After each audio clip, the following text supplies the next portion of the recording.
over the last several weeks, we've been going through the Gospels, particularly in John, and looking at some miracles, not just any miracles, but some specific miracles. And I've titled the word for today, When the Going Gets Tough. And I hope that it speaks life and encouragement and hope to each one of you today, whether you're in a tough spot or something you file away for something down the road. For the last few weeks, our focus has been on, again, different miracles, but the Greek word there was semeion, and what a miracle or sign it's translated, but what it means, it's like a word picture. It's like a window.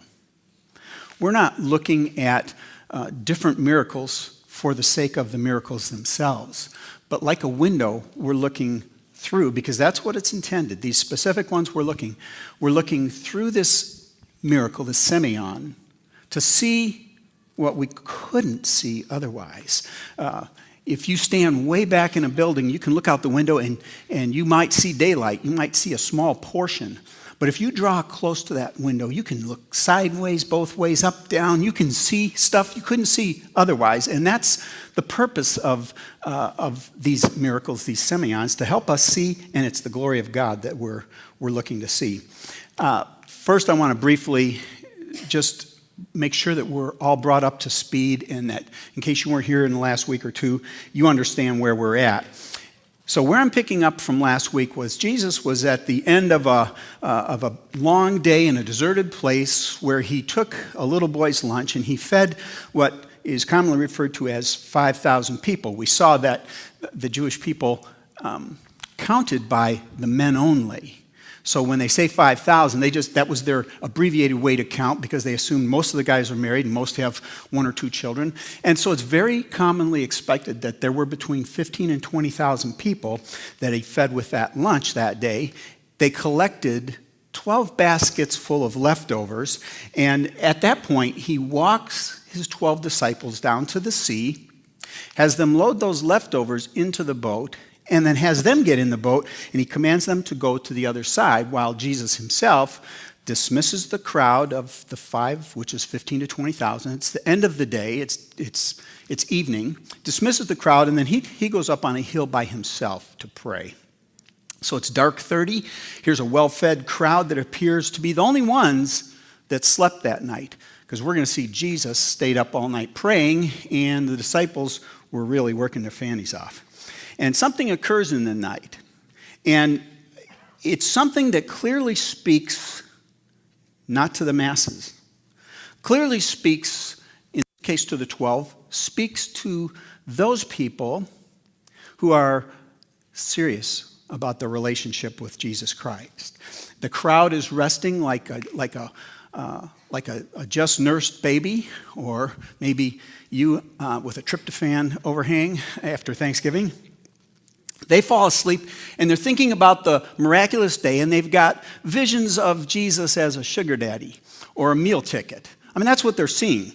And to fully grasp what happens right now, I have to read this story from a compilation of all three of the Gospels that it's mentioned in, because each one brings out an additional perspective that the others don't. So I'm going to be traversing through Matthew, Mark, and John, and I'll tell you which verse and book and translation that I'm going to read that particular one in. I'm going to start out in John 6 in the New King James. Verse 15 says, "Therefore, when Jesus perceived that they were about to come and take him by force to make him king," you see, the crowd that ate that day was so enthralled with the miracle that they wanted to make him king.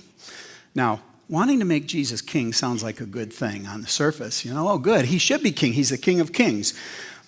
Religious effort, which is based on something that we do, our effort, is so common to man. But Jesus looks beyond that, and rather than just looking at what we do, he looks at why we do what we do or what we don't do.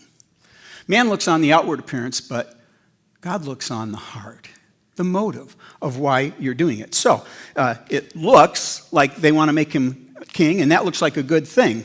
But Jesus knew their motive for wanting to make him king wasn't because they saw his glory through that miracle, the miracle of the loaves and the fishes, but they thought he'd make a great Jimmy John's. He's freaky fast. We didn't have anything to do, and boom, like that, he feeds us all.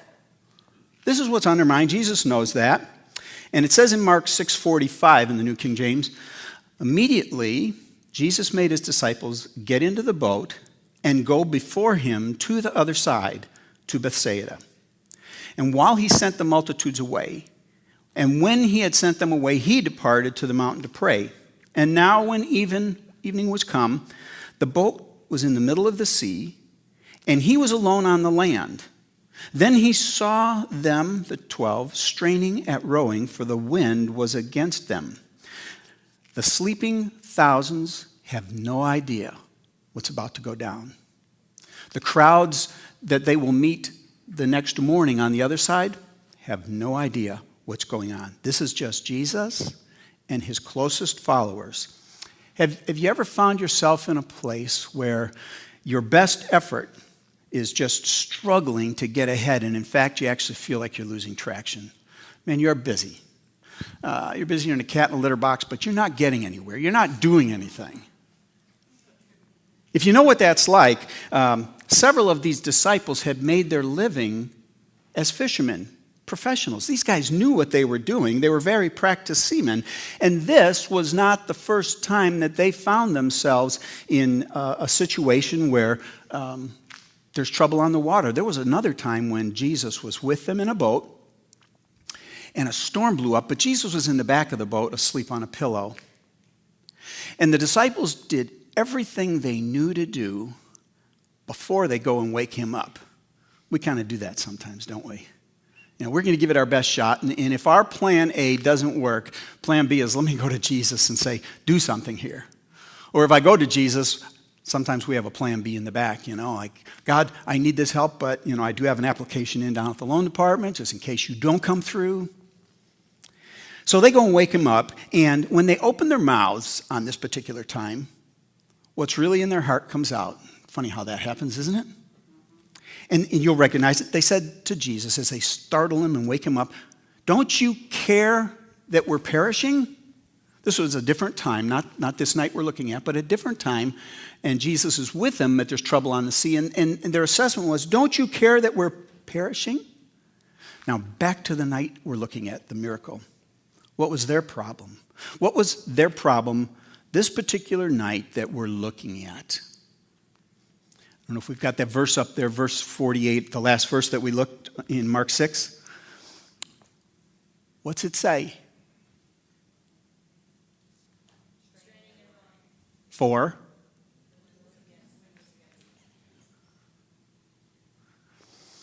Man is really quick to gobble up the miraculous. And just as quick to blame Jesus when something goes contrary to what we expect. But it wasn't Jesus. The wind was against them. The wind was against them. That was the trouble they were having. And Mark brings something up, or Luke never even mentions this miracle of Jesus walking on the water. And I don't know, I kind of think that if I walked on water, I'd like someone to know it. I mean, wouldn't you? That's a fairly big deal. Well, Matthew is the only one that even mentions Peter's attempt to walk on the water. So this miracle that we're going to look at for a little bit today is not for the 5,000. It's not for tomorrow's crowd. It's just for the 12. It's just for those who have made a life commitment to Jesus. Their faith is a serious thing. It's just not a casual thing. And while all those others are sleeping, Jesus isn't taking a well-deserved rest. He's awake in prayer. It's about 4 a.m, and he sees the ones that he loves struggling to accomplish his command. He commanded them, get in the boat and go to the other side. And they're struggling to accomplish what Jesus had told them to do. Mark 14 says in verse 25, now in the 4th watch of the night, Jesus went to them walking on the sea. And when the disciples saw him walking on the sea, they were troubled, saying, it's a ghost. And they cried out for fear. But immediately Jesus spoke to them, saying, "Be of good cheer, it is I, do not be afraid."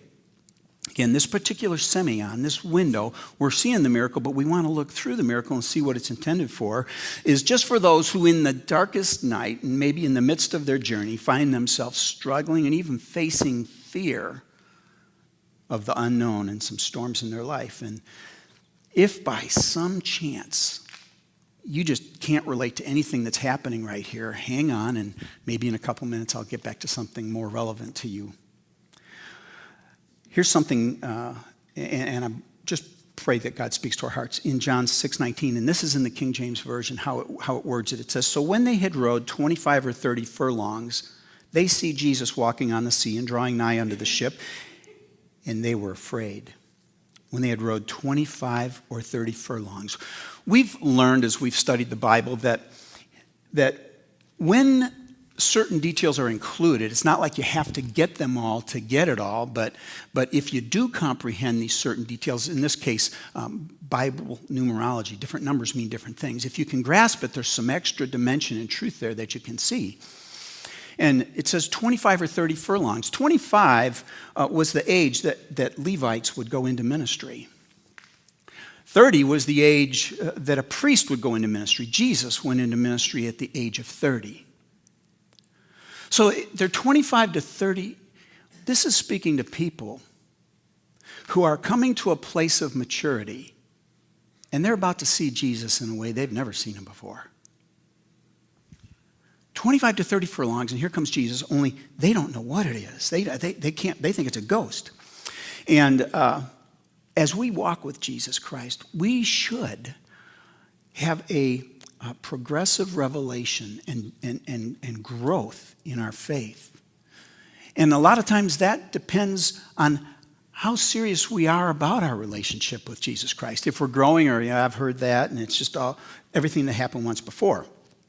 So this miracle is not addressing the large crowds or tomorrow's crowds, but it's addressing those who are on a threshold of a new dimension of fear of their faith, and they're about to see Jesus in a brand new way.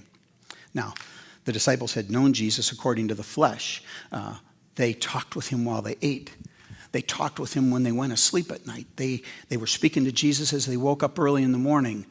But now they're seeing him in a brand new way, and they think that he's a ghost. Sometimes Jesus can step into our circumstances, but not in a way we expect. I mean, we've got it so figured out. We've got a script written for ourselves, and Jesus can walk right into the midst of it, and we think, that's not the way it should be going down. Am I making sense? If you've been in a difficult spot and you think you know how Jesus should be solving it and when he's solving it, then he can come right into that situation and you don't recognize him. At that moment, all these guys care about is calm the storm. Lord, just make this storm go away. That's all they care about. But they're going to see Jesus supernaturally do exceeding abundantly above all they could have even thought of asking. You see, it's about 4 a.m. So, I mean, they might have got into that boat at 10 o'clock. They might have got into that boat at 8 o'clock at night. It's been 6 or 8 hours, but they've been rowing a long time, and they are halfway in the middle of the lake. And it's 4 a.m. and they're struggling. They still have halfway to go. They could have given up. They see this walking across the water. They think it's a ghost, and I mean, they could have said, "Holy cow, row faster, man." They didn't know what it was. And if they did, they'd have missed the miracle that Jesus was going to show them. The Bible says that the hour comes and now is when the true worshipers will worship him in spirit and in truth. They were familiar with Jesus, but now they're seeing him in a spiritual dimension, and they're not sure what's going on. David, the little shepherd boy who wrote most of the Psalms, wrote a psalm hundreds and hundreds of years before this event. But it's almost as if it was an eyewitness account of what is going on right now in this miracle. Listen to it in Psalm 107, verse 23. David said, "Those who go down to the sea in ships, who do business on great waters, they see the works of the Lord and his wonders in the deep. For he commands and raises the stormy wind, which lifts the waves up of the sea. They mount up like the heavens, and they go down into the depths. Their soul melts because of trouble, and they reel to and fro and stagger like a drunken man, and they are at their wits' end. Then they cry out to the Lord in their trouble, and he brings them out of their distresses. He calms the storm so that its waves are still, and then they're glad because they are quiet, so he guides them to their desired haven. Jesus gets in the boat, and it says immediately they're on the other side. They've struggled for 6 or 8 hours, they're halfway. Jesus gets in the boat, boom, they're on the other side. There's a shallow water experience whereby you get out on the water, but not so far that if things get freaky, you can't get back to safety pretty quick, right? But David's talking about those that go out into the deep. Our desire is to continually grow and progress in our relationship with Jesus Christ. We're being challenged today in this miracle to a greater revelation of the providing power of God. Now remember, this is on the heels of what we studied last week. He just provided food for thousands through a little boy's lunch. That's pretty big. But we're being challenged to a greater revelation of his providing power. Those guys just witnessed the power in the loaves and the fishes, but now Jesus is asking them to leave that miraculous, get into a boat, go to the other side. Leave the excitement of the emotional scene. And it was difficult for Jesus to get the people to separate the miraculous from himself. You see, they looked at the loaves and the fishes, the group that was sleeping there that wanted to make him king. He knew what they were thinking. They looked at the loaves and the fishes and they said, man, this is abundant life. You know, Jesus came to give me abundant life. This is abundant life. And that's exciting for sure. But there's a lot more.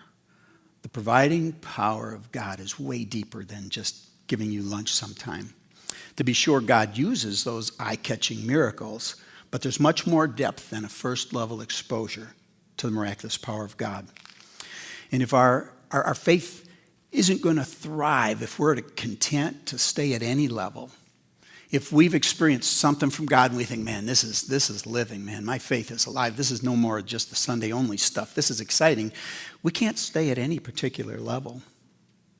The first day that Peter met Jesus, there was a big crowd of people that was just pursuing after Jesus, just pressing in, and Jesus sees a couple boats, and he gets into one of the boats. In Luke 5, this is the first day that Peter met Jesus.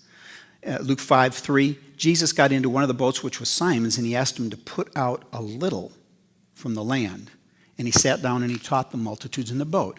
See, just getting in the boat and just getting a little away from the shore, the people just kind of stayed by the shore. And secondly, the water helped conduct Jesus' voice across the water so that he could hear people. And when he was stopped speaking, it says, he told Simon, now launch out into the deep and let down your nets for a catch. And Peter caught a draft of fish and immediately left his fishing business to follow after Jesus. He didn't try to make Jesus his meal ticket. He didn't try to make him his fish finder, depth finder, or business partner or anything. He left all that for a greater relationship with Jesus Christ. He knew right away that he was in the presence of greatness. It's one thing, we know God used Peter mightily, and it's one thing to see him, to read that and think, oh, that's cool. That's what you should have done. But how about it? It's you and me, and somehow we just are compelled to walk away from our job or everything we know to pursue a greater relationship with Jesus Christ. Jesus told him, follow me and I'll teach you to fish for men. It was a life-changing encounter, and it didn't happen in the shallow end of the pool. Launch out into the deep. So when the disciples noticed that figure walking on the water that night, Mark 14 says this, Peter answered him and said, Lord, if it is you, command me to come to you on the water. So he said, come. And when Peter had come down out of the boat, he walked on the water to go to Jesus. But when he saw that the wind was boisterous, he was afraid, and beginning to sink, he cried out, saying, "Lord, save me." And immediately Jesus stretched out his hand and caught him and said to him, "O you of little faith, why did you doubt?" 3 times in this short passage here, we see the word come. And there's actually, it appears another time, a verse or 2 down, and it's actually different Greek words that are translated there.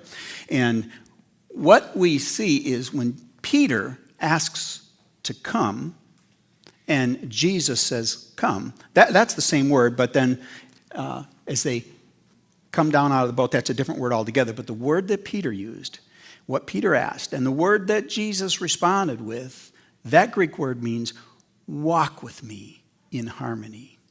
Walk with me side by side in harmony. You see, Peter didn't ask to walk on water.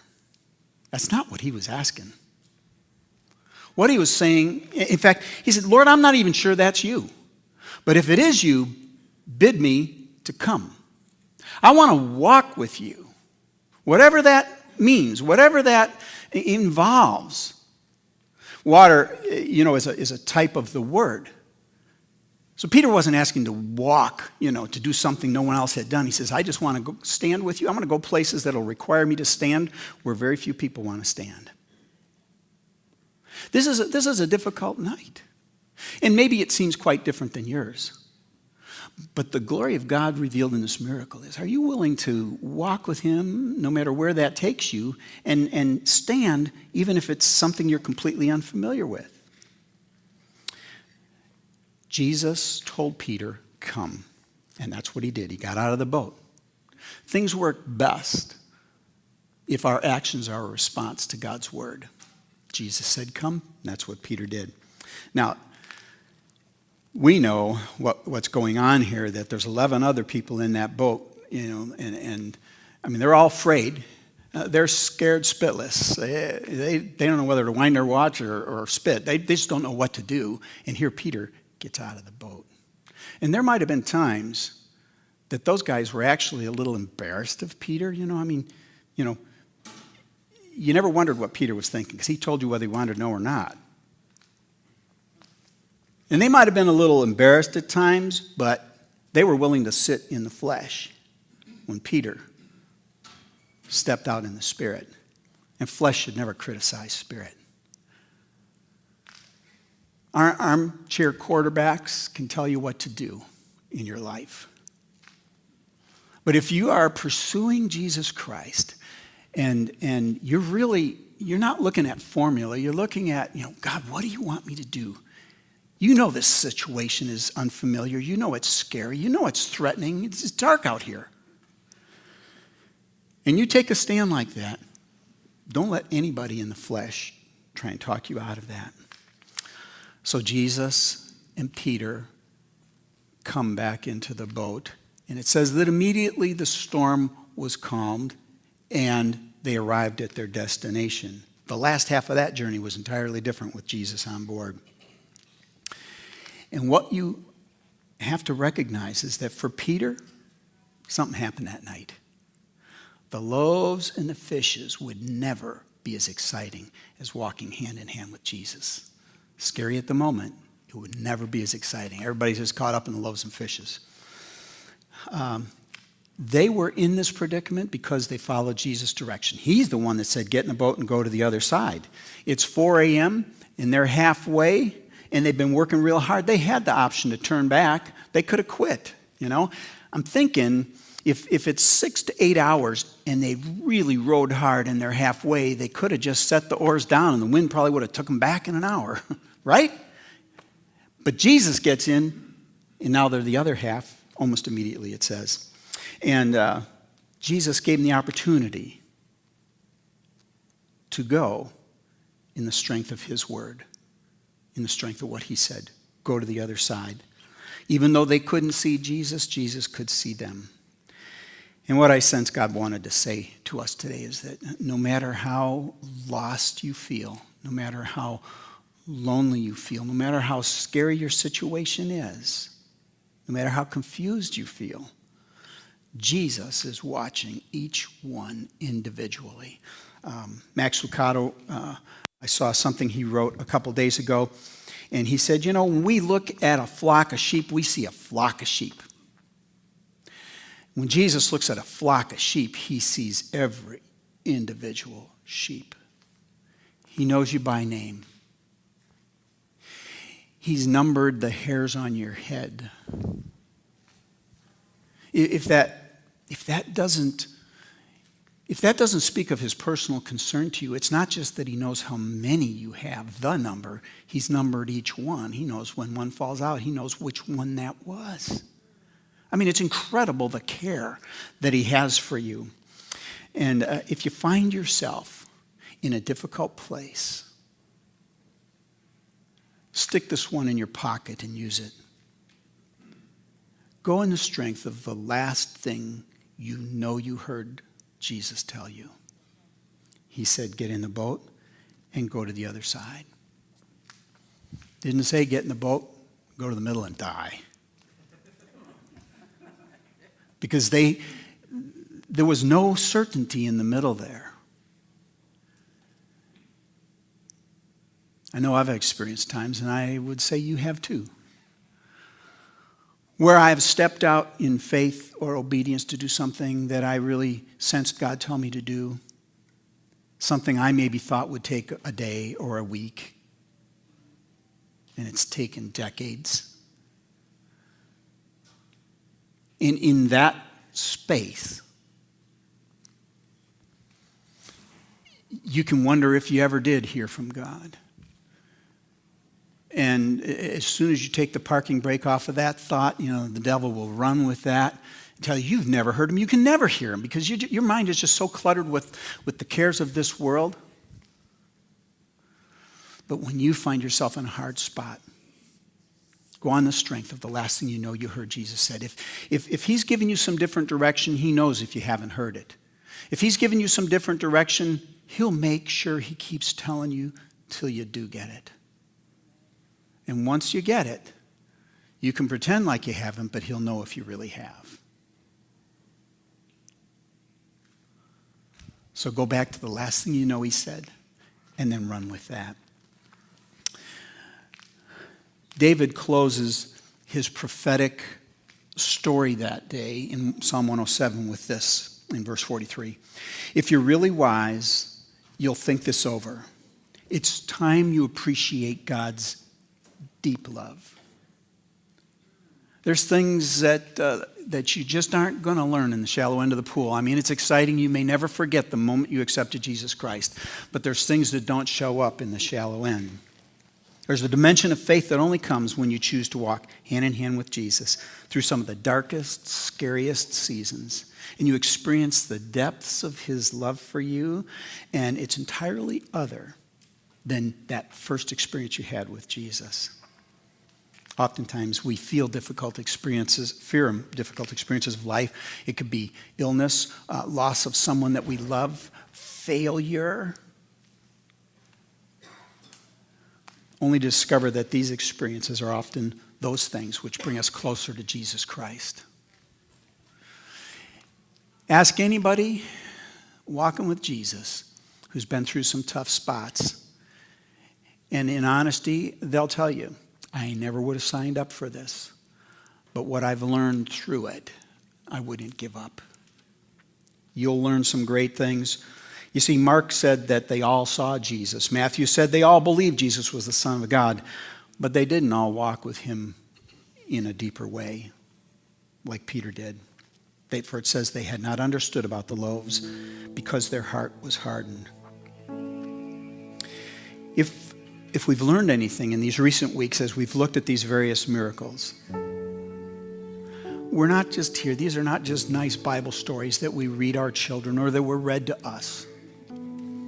These miracles, these semeions, are meant for us to look through because God's glory shows up in those things in ways that you don't get on the surface, standing back and just admiring from a distance. You want to look through and see the glory of Jesus Christ in some of these great stories. They're not there just as stories. They're there to speak life and hope to each one of us. Amen.